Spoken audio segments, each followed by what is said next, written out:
வணக்கம்.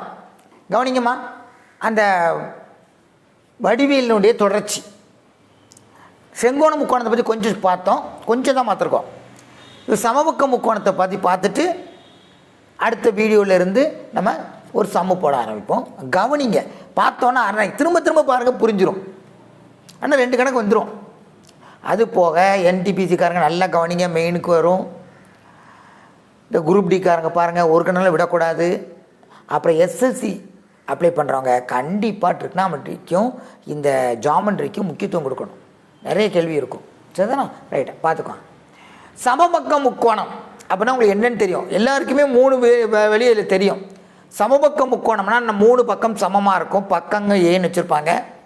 ஒரு கோணம் உள்கோணம் 60 டிகிரி. இது எல்லாருக்கும் தெரிஞ்ச ரிசல்ட். சமபக்க முக்கோணத்தின் உயரம் ஃபார்முலா √3/2a, அது தெரிஞ்ச ரிசல்ட்டு. பரப்பளவு தெரியும், சுற்றளவு தெரியும்.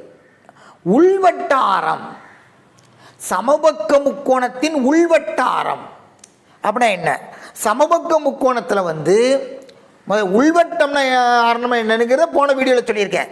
அதாவது கோண இரு சமவெட்டி சந்திக்கக்கூடிய இடம்தான் உள்வட்ட மையம்.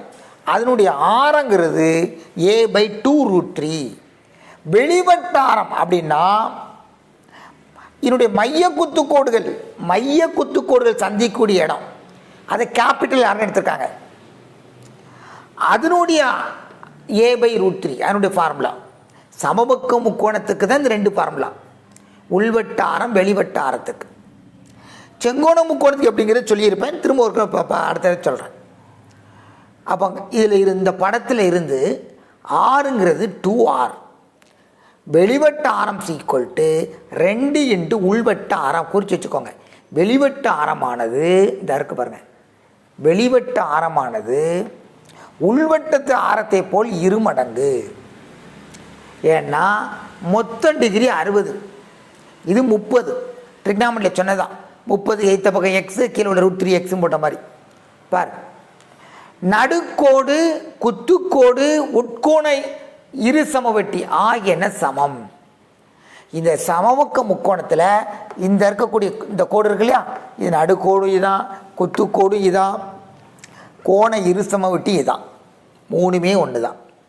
இந்த புள்ளியும் அதே மாதிரி தான். உள்வட்ட மையமும் இதான், சுற்றுவட்ட மையம் இது.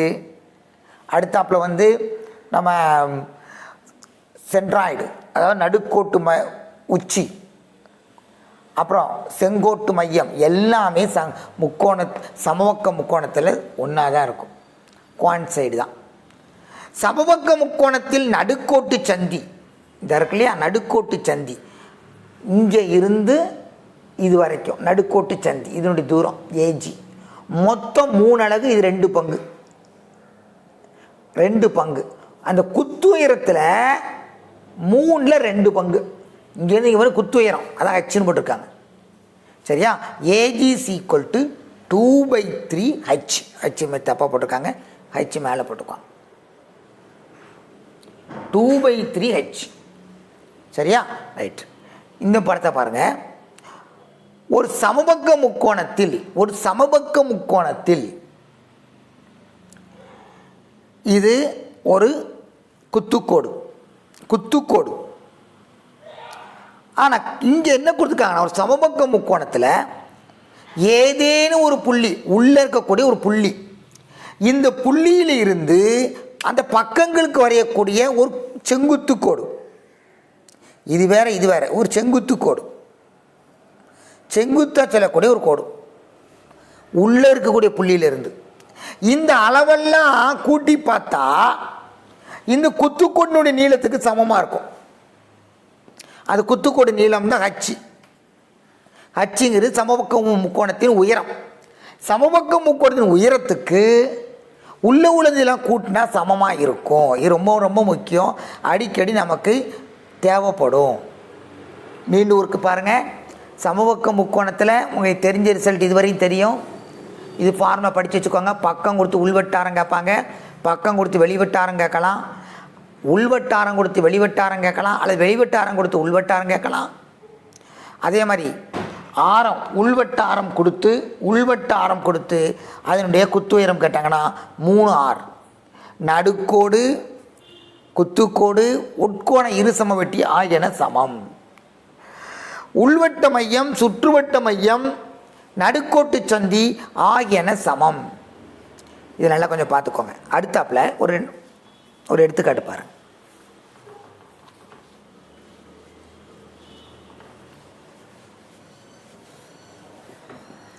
பாருப்பா, இது ஒரு செங்கோண முக்கோணம் ABC. இது ஒரு செங்கோண முக்கோணம். இதிலேருந்து வரையக்கூடிய ஒரு கோடு நடுக்கோடு அப்படின்னு நினச்சிடாதீங்க. நடுக்கோடு கிடையாது, நாட் மீடியன். இது நடுக்கோடு கிடையாது, ஏதோ ஒரு கோடு. அப்படின்னா இந்த பிடி கண்டுபிடிக்கிறது இது டின்னு வச்சுக்கோங்க. இது 12, இது 5. அப்போ இது எவ்வளோ இருக்கும்? பித்தாகோரஸ் ட்ரிப்ளெட்டில் 5, 12, 13 படித்தா தான் தெரியும். ஸோ பிடி இஸ் ஈக்குவல் டு 12 × 5, சைடில் உள்ள 2ஐயும் பெருக்கி இந்த கர்ணத்தை வகுத்துட்டிங்கன்னா பிடி கிடைக்கும். திரும்ப ஒருக்க சொல்கிறேன், கவனிங்க. பிடிங்கிறது ஒரு கோடு, செங்குத்து கோடும் கிடையாது, ஒரு கோடு, மீடியன் கிடையாது, நடுக்கோடு கிடையாது. இந்த 2 பக்கம் கொடுத்து இது பிடி கேட்டிருக்காங்க. இந்த 2 பக்கம் கொடுத்து பிடி கேட்டிருக்காங்க. அப்படின்னா பிடி இஸ் ஈக்குவல் டு 12 × 5/AC போடணும். ஏசிங்கிறது கர்ணம். ஸோ ஏற்கனவே 5 பண்ணி கொடுத்ததுனால கர்ணத்தை நம்ம எடுத்தோன்னே மனப்பாடம் வச்சுக்கணும். 5, 12, 13, 3, 4, 5 இப்படிங்கிறத தெரிஞ்சு வச்சிங்கன்னா டக்குன்னு போட்டுடலாம். இதுதான் ஆன்சர். இது சிம்பிளிஃபை பண்ணி போட்டுக்கோங்க. இது பிடி. சரிதானா? சரி, அடுத்த ஒரு கணக்கு பாருங்கள்.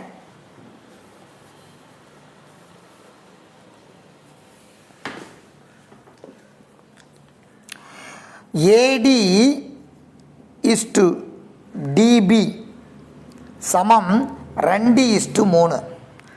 அப்புறம் BE is to EC equal to 4:3. இந்த கணக்கு பார்க்குறதுக்கு முன்னக்குட்டி சின்ன ஒரு குறிப்பு ஞாபகத்தை வச்சுக்கோங்க. எல்லா முக்கோணத்துக்குமே அடிப்படையான இதுதான்.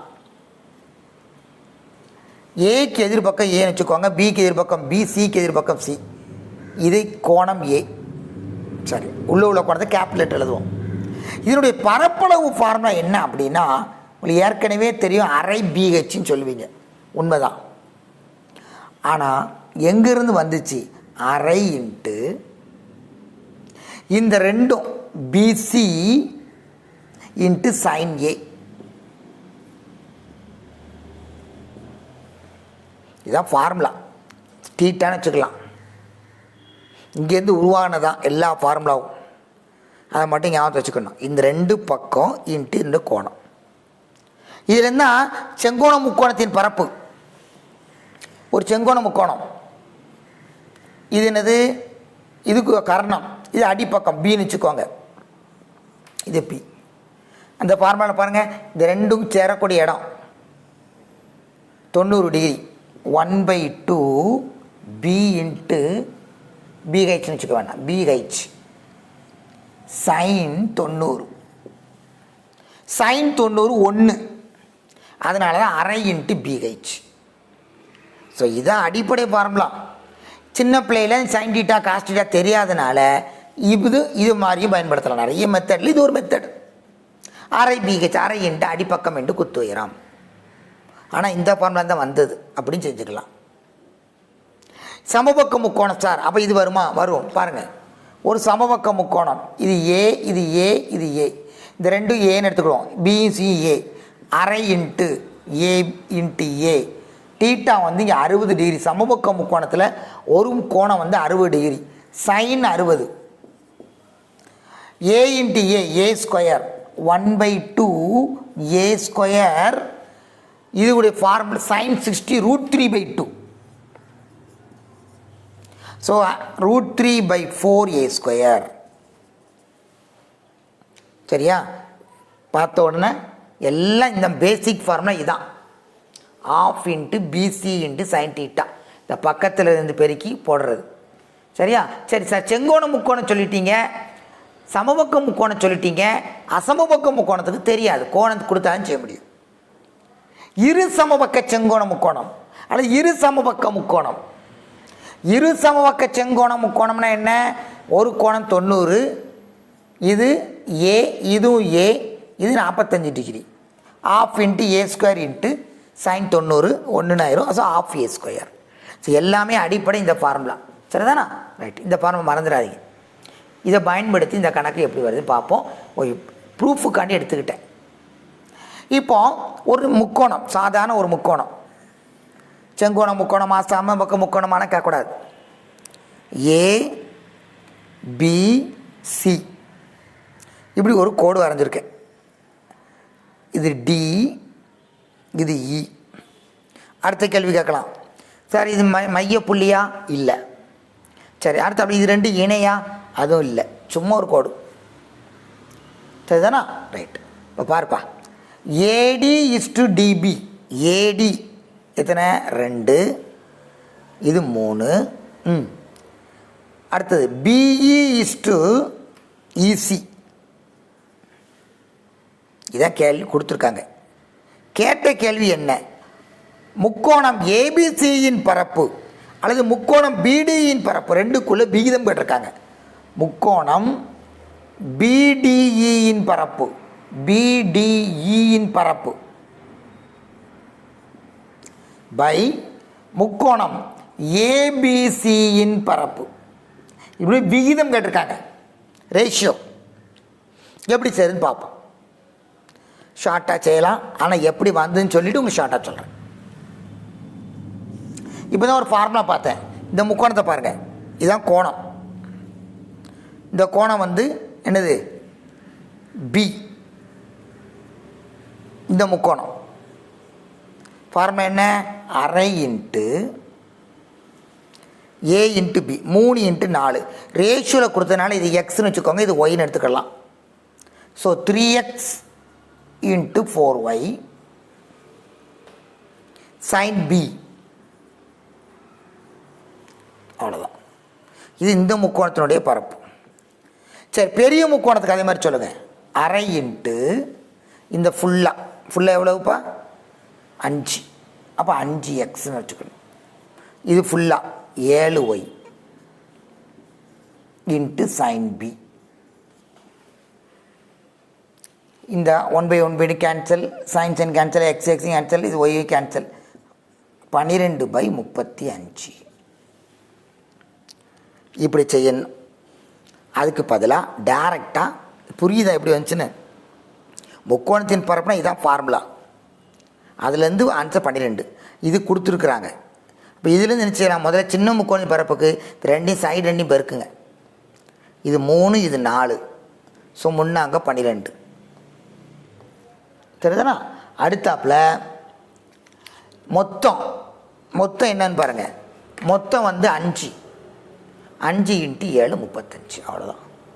ஒன்றும் செய்ய வேண்டாம். முன்னாங்க 12 கூட்டி போடுங்க, இதை கூட்டி பெருக்கி போடுங்க. இது முக்கோணத்தினுடைய பரப்புக்குரிய ஒரு ஃபார்முலா. ஈஸியாக ரேஷியோ கேட்டிருக்காங்க. ஒரே ஒரு தடவை எஸ்எஸ்சிலையும் கேட்டிருக்காங்க, ரயில்வேலையும் ஒரு தடவை கேட்ட கேள்வி இது. அடுத்தது பாருங்கள், உங்களுக்கு ஏற்கனவே தெரியும், ஒரு செங்கோண முக்கோணம் ஏபிசி அப்படின்னு ஒரு செங்கோண முக்கோணம். சரியா? இதில் இது கொடுத்துருக்காங்க 9ன்னு கொடுத்துருக்காங்க, இதில் 40ன்னு கொடுத்துருக்குறாங்க. சுற்றுவட்ட மையம் என்ன? சுற்றுவட்ட மையம்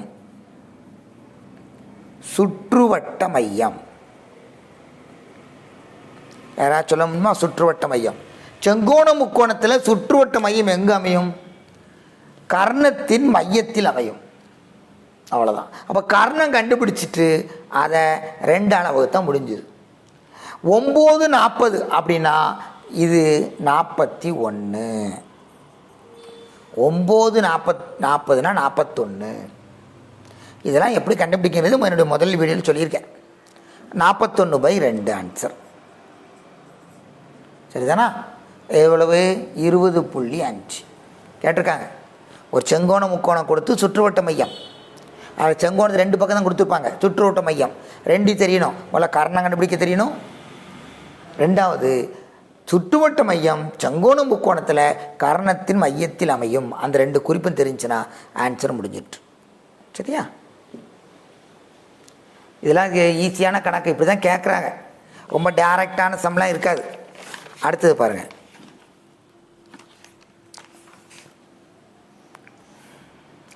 இது உங்களுக்கு ஏற்கனவே தெரிஞ்சிருக்கும். தெரியலன்னா சரி என்னடா நோட்ஸாக படித்த மாதிரி இருக்கும், எழுதி வச்சுக்கோங்க. படிக்கிறவங்க நல்ல நீட்டாக தெளிவாக மீண்டும் மீண்டும் படிங்க. ஒரு போட்டியான உலகம். நீங்கள் இதெல்லாம் 1 மார்க்குக்கு தான் வரும், 2 மார்க்குக்கு தான் வரும் அப்படிலாம் சொன்னீங்கன்னா ஒன்றும் கதைக்காகாது. ஸோ எத்தனை 1 மார்க் கேட்டாலும் சரி, 2 மார்க்கு கேட்டாலும் சரி, நம்ம தயாராக இருக்கணும். BD² AD × DC. நீங்கள் ஜிகே எவ்வளோ தான் படித்தாலும் படிக்காது வந்துடும். ஸோ மேக்ஸை பொறுத்தவரை மேக்ஸும் ரீசனிங்கும் தரவாக இருந்தால் எந்த டெஸ்ட்டும் அடிச்சுட்டு போயிடலாம். AB² = AD × AC. கொடுக்குறத ஃபுல்லாக நோட் பண்ணி வச்சுக்கோங்க. BC² = CD × AC. இந்த 3 தெரிஞ்சு வச்சுக்கோங்க. படம் எப்படி போடுறதுன்னு பார்த்துக்கோங்க. இனிமேல் நீங்களாக ஒரு படம் போட்டுறக்கூடாது. ABC, இது BD. BD² = AD × DC. இந்த முதல் ஃபார்முலா அடிக்கடி தேவைப்படும். அப்போ என்ன கொடுத்துருக்குறாங்க, என்ன கேட்டிருக்காங்களோ அதை அதுக்கு தகுந்த மாதிரி பயன்படுத்திட்டு போயிடலாம். AB² = AD × AC மொத்தம். BC² = CD × AC.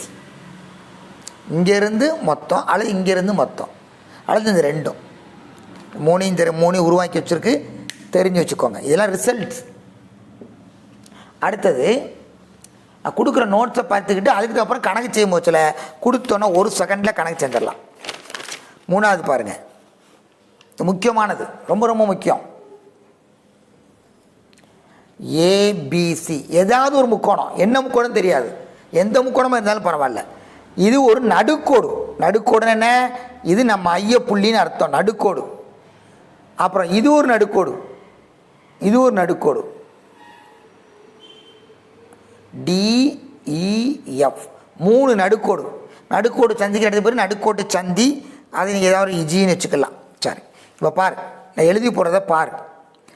AB² + AC² = 2. இது ஒரு தீரம்.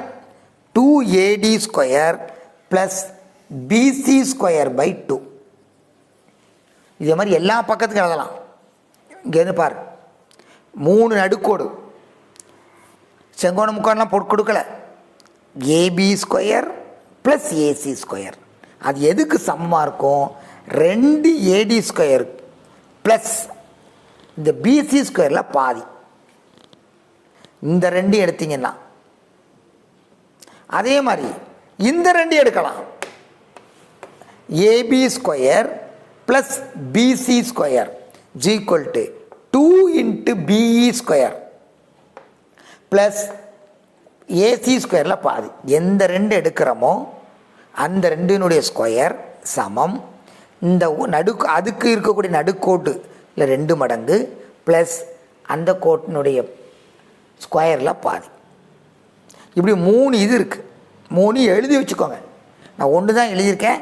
நான் AB² + AC² எழுதியிருக்கேன். நீங்கள் அது மாதிரி பிக்கு எழுதிக்கோங்க. பியிலேருந்து இங்கேருந்து ஆரம்பிக்கணும். BA² + BC². That is AB² = 1/2 BC² பாதி ப்ளஸ் 2 × AE².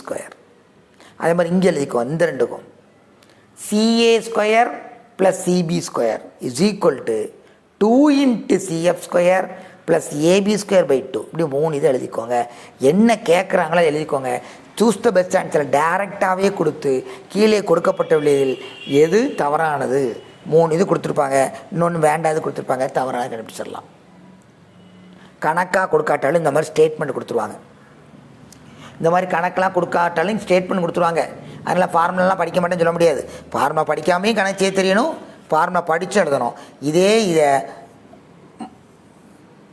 ABC அந்த 3 எழுத சொன்னேன் இல்லையா, இந்த 3 எழுதி கூட்டியிருக்காங்க.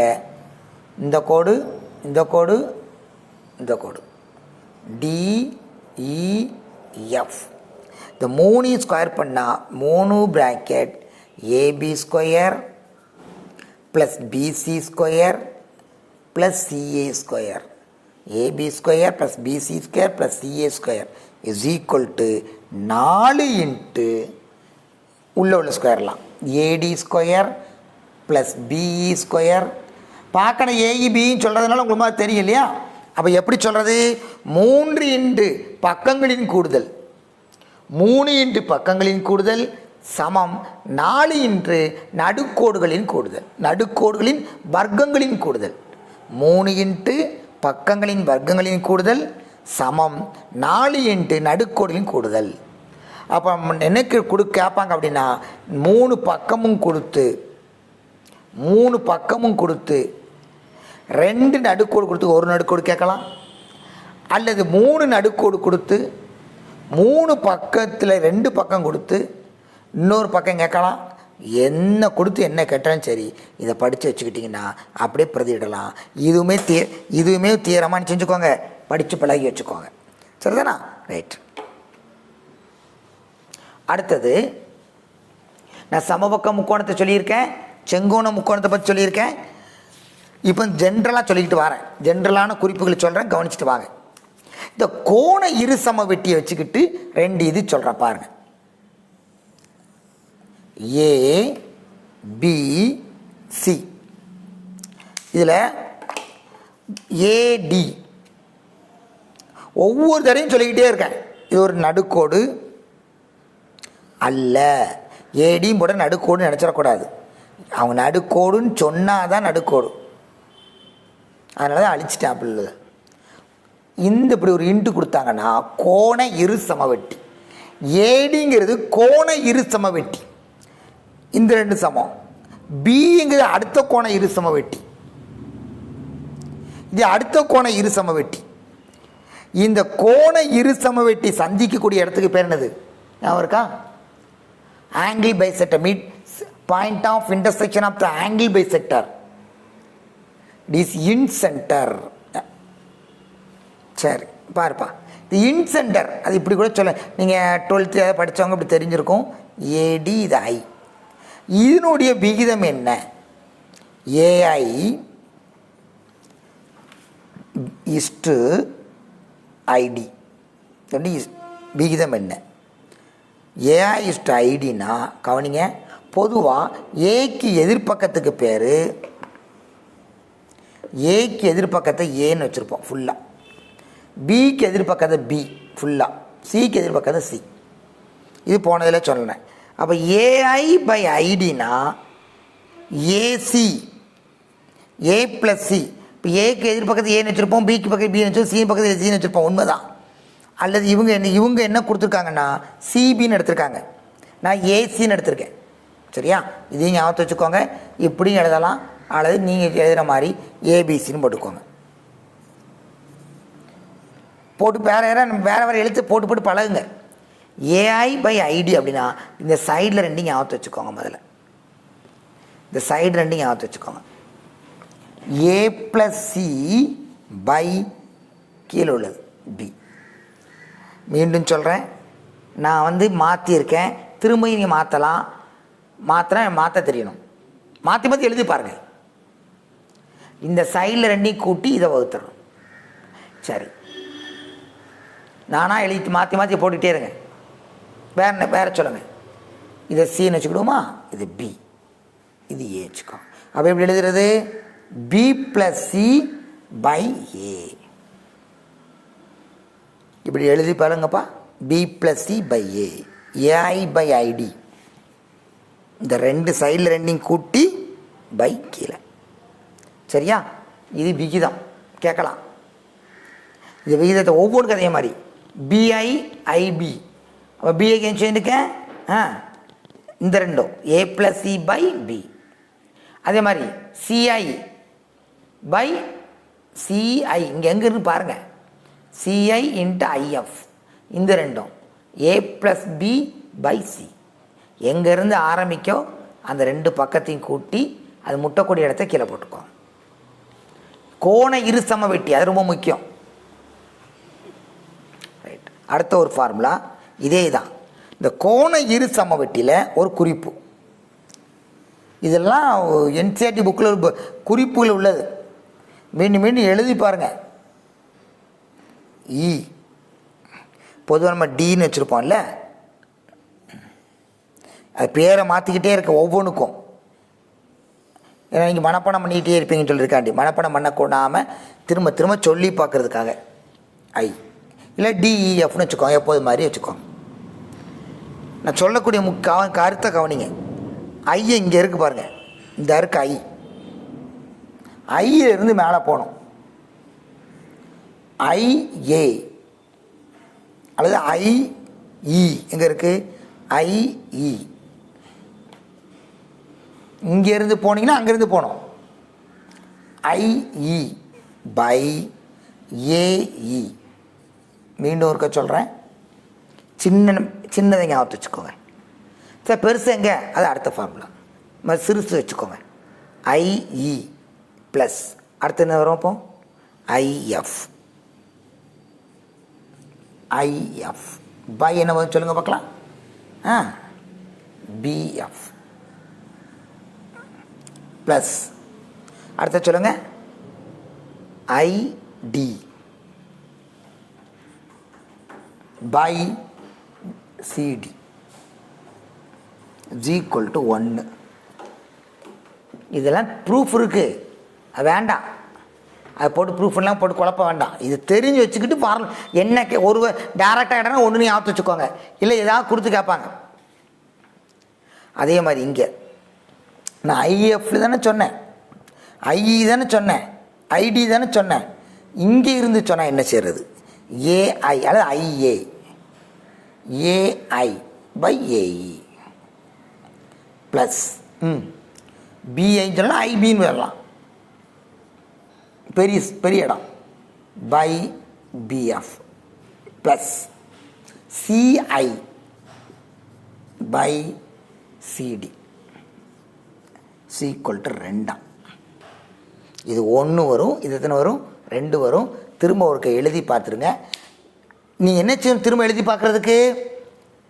இந்த நேமை மாற்றி பார்க்கணும். இங்கே டி, இங்கே இ, இங்கே எஃப். அப்படின்னா மனப்பாடம் பண்ணாமல் சொல்லி பார்க்கணும். சின்ன இது ப்ளஸ் இது ப்ளஸ் இது பை எல்லாமே அந்த கோண இருசம வெட்டி தான். எல்லாமே கோண இருசம வெட்டி. அதை சொல்ல மறந்துட்டேன். கோண இருசம வெட்டி தான். பை கோண இருசம வெட்டி. ஒவ்வொன்றுக்குள்ளே கோண இருசம வெட்டி. சரியா? இது அப்படி தான். இங்கே இ சமமாக இருந்திருக்கும், எஃப் சமமாக இருந்திருக்கும், டி சமமாக இருந்திருக்கும், இதில் ஏ சமமாக இருந்திருக்கும், பி சமமாக இருந்திருக்கும். அப்படியே ஆகிடுச்சு. சரியா? மீதி உள்ளது 2ன்னு வரும், இதுக்கு 1ன்னு வரும். இதுவும் ஒரு குறிப்பு தான், மனப்பாடம் பண்ணி வச்சுக்கோங்க. என்ன கேட்டிருக்காங்களோ எழுதிடணும். இதெல்லாம் அப்படியே டேரெக்டாகவே கேட்டாங்கன்னா எழுதிட்டு போயிடலாம். மேக்ஸிமம் டேரெக்டாக தான் கேட்பாங்க. அப்புறம் இந்த கோண இரு சம வெட்டி இன்னும் சொல்கிறேன், கவனிங்க. முக்கோணத்தை பற்றி என்ன பேசி முடியும் இன்னும் அப்படியே எவ்வளோ நாளும் சொல்லலாம். கொஞ்சம் சொல்கிறத கொஞ்சமாக ஞாபகம் வச்சுக்கோங்க. தெரிஞ்சு வச்சுருக்காங்களையா படிங்க. டி ஏடிங்கிறது நடுக்கோடா கேட்கக்கூடாது. அப்படி கொடுக்கலை. ஏடி நடுக்கோடும் கொடுக்கலை, அல்லது செங்குத்துக்கோடா கொடுக்கலை.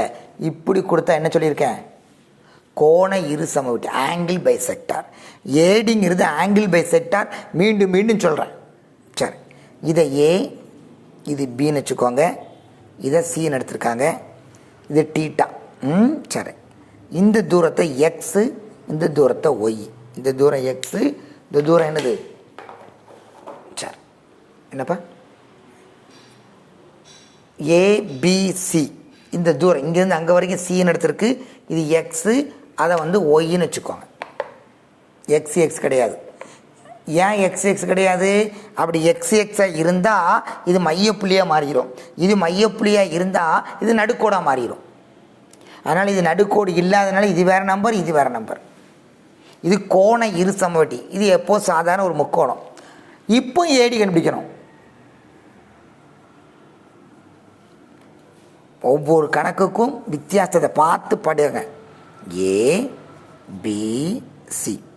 இதுவும் கோண இரு சம வெட்டி. இதன் டீட்டா, இதன் டீட்டா.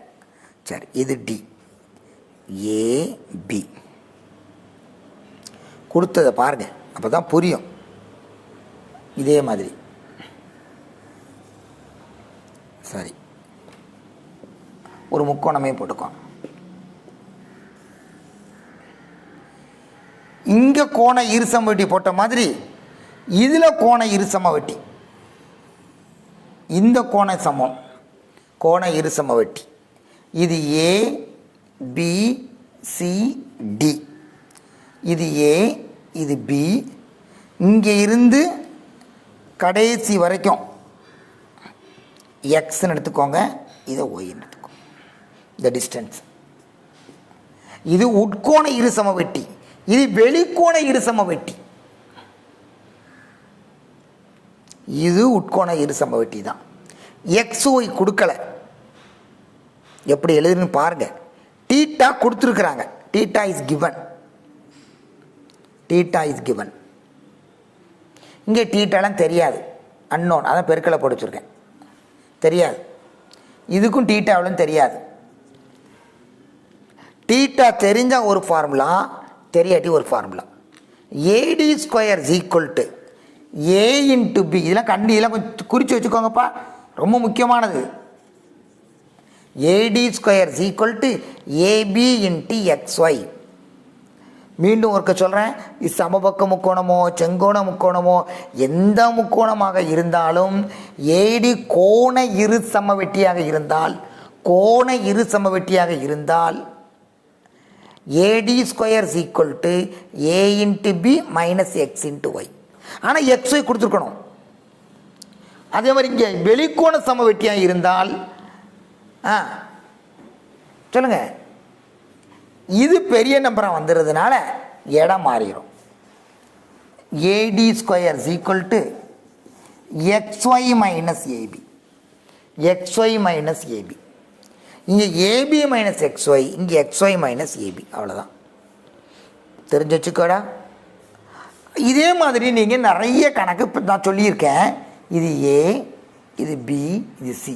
இது செங்கோண முக்கோணத்துக்கு, அல்லது இது நடுக்கோடாக இருந்தால் வேறு ஃபார்முலா, இது நடுக்கோடாக இருந்தால் வேறு ஃபார்முலா,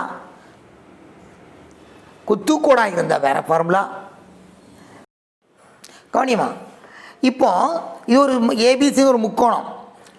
ஏடிங்கிறது கோண இரு சமவெட்டி, கோண இரு சமவெட்டி, angle bisector. Theta is given, theta கொடுக்கப்பட்டா ஏடிக்குரிய formula 2ab by a plus b cos theta. ஏயும் பியும் கொடுத்து டீட்டா கொடுத்து ஏடி கேட்டாங்க. இந்த டீட்டா ஒருவேளை விரிகோணத்தில் 60 டிகிரியாக இருக்குன்னு வச்சுக்கோங்க. விரிகோணத்தில் 60 டிகிரியாக இருந்தால் PC 2bc cos 60, cos 60 1/2, 2 cancel பண்ணி எழுதியிருக்கு. அவர் 45 டிகிரியாக இருந்தால் 45 போட்டால் காஸ் 45 1/√2, 2 √2 × √2, ஒரு ரூட்டு கேன்சல் பண்ணி √2 இருக்குது. ஸோ கோண இரு சமவெட்டி அப்படிங்கிறதுல இருந்து கொண்டு வந்திருக்குது மூணு. சரிதானா? இது ஒரு எடுத்துக்காட்டு பாருங்கள். பக்கம் கொடுத்துருக்காங்க 3, 4, கோணம் 30 டிகிரி. இந்த ஃபார்முலா பாருங்கள், 2 × 3 × 4 காஸ் 30 பை 3 + 4, 3 + 4 7, 2 × 3 × 4 காஸ் 30 √3/2, 2 கேன்சல், அப்போ 12 7. சரிதானா? அடுத்தது பாருங்கள், இது இது முக்கோணம், சாதாரண ஒரு முக்கோணம். வெளி வட்டம், வெளியே தொட்டுட்டு போகக்கூடிய ஒரு வட்டம். அதனுடைய ஆரத்துக்குரிய ஃபார்முலா, இந்த முக்கோணத்தினுடைய அர்த்தம் என்ன அப்படின்னா பரப்புன்னு அர்த்தம். இந்த முக்கோணத்துக்கு பரப்பு கேபிட்டல் ஆர், ஆரம் ஈக்குவல் பரப்பு பை எஸ் மைனஸ் ஏ. எஸ்ங்கிறது செமி பெரிமீட்டர், அதாவது அரை சுற்றளவு, a + b + c/2. இது பரப்பு, பரப்பு பை எஸ் மைனஸ் ஏ. வெளிவட்ட ஆரம், வெளிவட்டாரம், சுற்றுவட்ட ஆரம் இல்லை, வெளிவட்டாரம். தொட்டு போகக்கூடியது, என்ன தொடுதுன்னு பார்க்கணும். இங்கே தொட்டுச்சுன்னா இந்த இதை எடுத்துக்கிடணும், இதில் தொட்டுச்சுன்னா இதை எடுத்துக்கிடணும். சரியா? ரைட். அடுத்தது ஒரு முக்கோணத்தில் இது ஒரு மையம், இது ஒரு மையம். இது என்ன மையம் அப்படின்னா இன்சென்டர், இது சர்க்கம் சென்டர். இன்சென்டர்னா என்ன? உள்வட்ட மையம், இது சுற்றுவட்ட மையம். இந்த உள்வட்ட மையத்துக்கும் சுற்றுவட்ட மையத்துக்குள்ள இடைப்பட்ட தொலைவு என்ன? எப்படி கேள்வி பாருங்க. ஒரு முக்கோணம் ஏபிசிங்கிற முக்கோணத்தில் இது உள்வட்ட மையம், உள்வட்ட மையம் இன்சென்டர். இது சுற்றுவட்ட மையம், சுற்றுவட்ட மையம். ரெண்டுக்கும் இருக்கக்கூடிய தூரம், இடைப்பட்ட தூரம், அது டி. அந்த டிக்குரிய ஃபார்முலா ரொம்ப முக்கியமான ஃபார்முலா, திரும்ப திரும்ப எழுதி வச்சுக்கோங்க. D is equal to root of R square, capital R square minus R R 2RR root. நல்ல கவனி. டி இஸ் ஈக்குவல் டிஸ்டன்ஸ், உள்வட்ட மையத்துக்கும் சுற்றுவட்ட மையத்துக்குள்ள தூரம், root of R square minus 2RR. சரியா? எந்த ஒரு முக்கோணத்துக்கும் இருக்கக்கூடிய டிஸ்டன்ஸ். ஒருவேளை செங்கோண முக்கோணமாக இருந்தால் என்ன போட்டு பார்த்துடலாம். சமபக்க முக்கோணத்தில் எல்லாமே ஒன்று. அப்போ இதுவும் 6, இதுவும் 6. அதுக்கு என்ன வரும்னு பாருங்கள். டிஸ்டன்ஸ் என்ன வரும்? கண்டுபிடிக்க முடியாது. ஏன்னா அப்படியே உள்ள எல்லாமே ஒன்று போல் ஆயிரும். ஸோ இந்த திரும்ப திரும்ப எழுதி வச்சுக்கோங்க. இது சாதாரண முக்கோணத்துக்கு உள்வட்ட மையத்துக்கும் சுற்றுவட்ட மையத்துக்கும் உள்ள இடைப்பட்ட தொலைவு. நன்றி. மீதி இருக்கக்கூடிய எல்லா கணக்குகளையும் அடுத்த வீடியோவில் அப்லோட் பண்ணுவோம். தேங்க்யூ. பிடிச்சிருந்தா நினச்சிங்க ஷேர் பண்ணுங்கள், சப்ஸ்கிரைப் பண்ணுங்கள், பாருங்கள்.